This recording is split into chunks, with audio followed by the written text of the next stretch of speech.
Well, it just seems that the decision of Mohammad Nabi to win the toss and decide to bat first seems to have had some method behind the madness. Just when we thought the dew would come in, affect his spinners later on, at least they look like they're getting a bit of insurance for the number of runs they need to put on the board, at least at the 10 over mark. 82 for 2 is better than most teams have been doing in this part of the world, either in this tournament or in the IPL before that. 44 of 30 from the big hitting Hazratullah Zazai has been chiefly responsible for where Afghanistan now stand.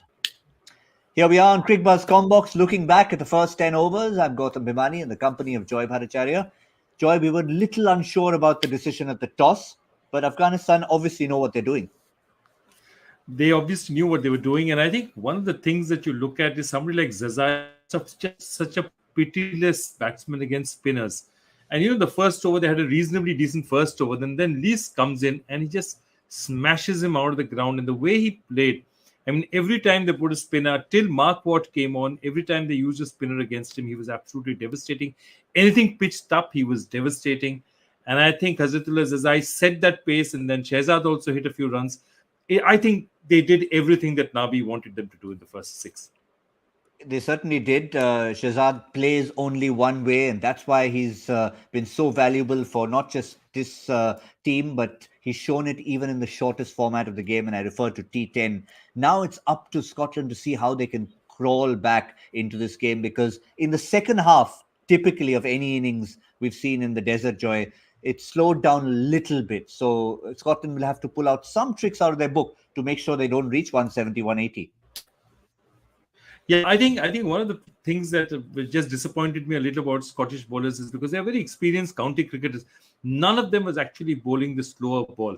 And the one time that, Safian Sheikh bowled that slow ball, rolled his fingers around it, took a bit of pace off the ball, I think he got Shehzad caught out. And I think that's the one trick that they've probably missed. Their fast bowlers are bowling very similar lengths and very similar paces. There's not too much variation there.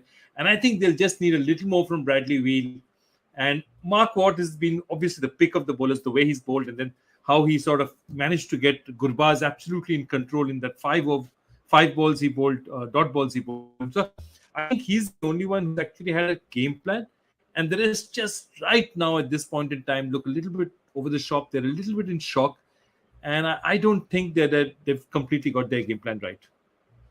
Well, let's look back at the batting to come once again. We briefly showed it to you in terms of who's already performed.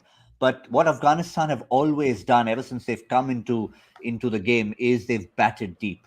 I mean, if someone like Rashid Khan comes that low down the order, and we know he loves to play as a floater, you've got Nabi, Asghar Afghan, Gulbuddin Naib, all of them can bat, all of them can hit the ball. So Scotland will know that they've got their work cut out to try and restrict them.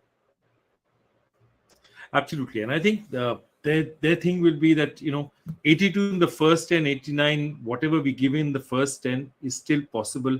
They've got to get it down to 70, 75 out in the next set. 150, 155, they could look at charging at. But if these towards the second half and the bowlers bowl with the kind of discipline they bowled in the first part, then it's going to be a very long day in the field for Scotland.